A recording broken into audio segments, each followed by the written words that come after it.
Hey out there. So I'm over at a house in Keansburg. Just came on the market today, just a few hours ago. Here's the stats. 160,000. It's in a flood zone. It's 1,420 square feet. I would have to double check that because this thing does not look 1,400 square feet. It's on a very small lot, 2,500 square feet lot. Because it's in a flood zone, you'd have to check to make sure it doesn't have to be lifted, but from research I looked into, it probably doesn't have to be lifted. The flood insurance is about $1,000 a year. Let me take you for a little tour. This is the outside. So the lot line goes from the fence over. There's wooden fence over here. And then you have this little yard here. I mean, you could definitely make this into something cute. However, I'm going to go over the numbers real brief with you at the end of this video just to let you know how I look at things. So you can see from there's 3 different doors on the house, and each one of them have steps that look like this. So the story is, from what I see, is that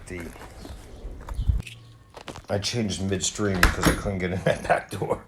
Anyway, this is the front of the house. This is where you walk in. Living room and another living area. Hey, does this look familiar to anybody? I look outside just in case another realtor pulls up. I lock that door. Imagine him walking in and I'm doing a video to be like, what the hell is this guy doing? So anyway, listen. So here's the story that as soon as I found out that it was coming on the market, I went and I looked. Who's the owner? Where do they live? Not in a creepy way. But somebody had this house. They don't live in the house. It was used as a rental, and it's been vacant for I don't know how long. But I'm always curious. I was talking to Tommy this morning, and I said, I'm always curious as how people can hold a piece of property, pay taxes and insurance and stuff like that, and not put somebody in the house or at least list it. I mean, that's got to be a burden on them. So let me take you for a tour of this house. All right, so if you're an HGTV star, you're like, that wall's got to come down over there. And that wall's got to come down. You know why that wall's got to come down? Because everybody wants an open concept. All right, so we got to take these walls down. We got to blow this out. We got to put some pops of color in here. And then we got to... Now, this house is not everybody's cup of tea, but it's my cup of tea.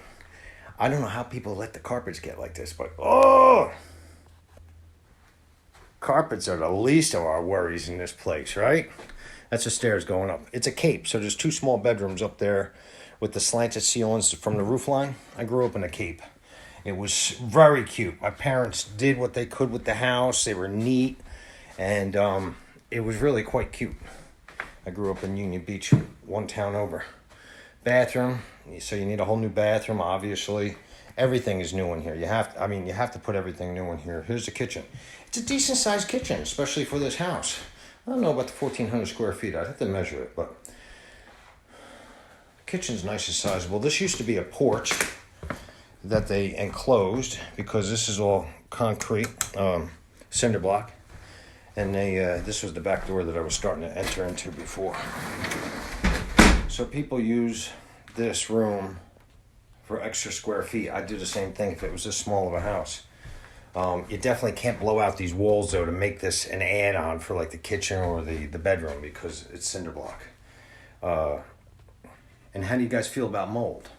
Do you get squeamish around mold? A lot of people do. Whoa, what's going on with that peeling paint over there?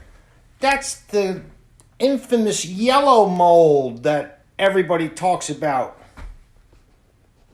I don't really know if there's yellow mold, but people can make stuff up as they go along. Just to, I don't know, make you scared. Oh, let me show you this. Now this right here, between the 2 rooms, I would imagine that this soft spot is a support underneath. It might not be that big of a deal. I mean, this house is, I don't even know how old this house is. It could be just settling. It could be rot. It could be termites. I'm not getting underneath the house today. I'm like sweaty. It's like 80 degrees outside.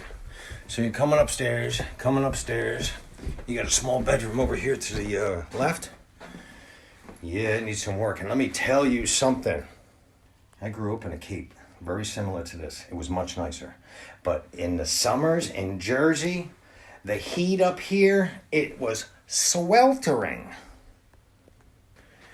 Then you go over to the other bedroom. So listen, so we're in a market that is super hot, right? Is it still super hot? It's pretty super hot, yeah.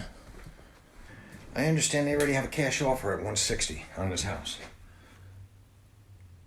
And I'm just thinking, let me just off the top of my head, I mean, I have to verify this with the realtor. But let's say the ARV. What's the ARV? After repair value.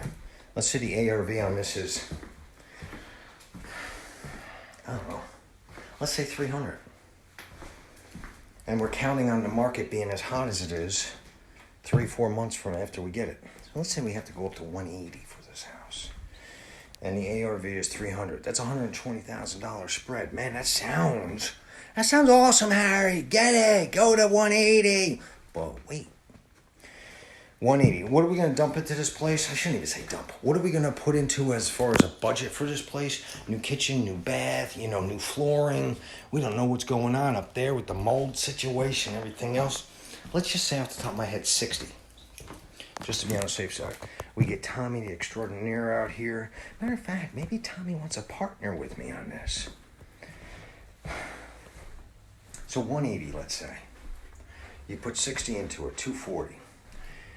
You got $60,000 spread. Sounds decent, right? But wait, I use hard money as well as cash. I'm not putting all cash out for the house and then not be able to get something else. So the hard money deal, closing, getting into this transaction, let's just say 10. So 60 is now 50. Let's say we get out of this house, we could sell the house for 300. Let's just say the market's where it's at 4 months from now. We pay real estate commission, we got closing costs going out of it. Let's just say 10. 50 is now 40. You got carrying costs of 4 months. For this project, let's just say, well, it's got flood insurance on it, $1,000 a year, right? Let's say carrying costs are $2,000 a month on this. So you're talking about another 8, so the 40. So you're down to about $30,000 profit spread at the end. It's not someplace that I'm comfortable with. Because the factors are this. If it's not a hot market when you go to put this back out onto the market, and your 300 is now down to 280 or 270, you're not making any money. I want to get a deal. I want to get a deal like right now. I want to get every deal that I go into. However, I got to think out loud like that and put stuff down in writing.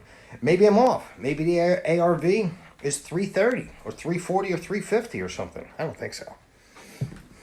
Anyway, you get my picture. You get my point. See you later.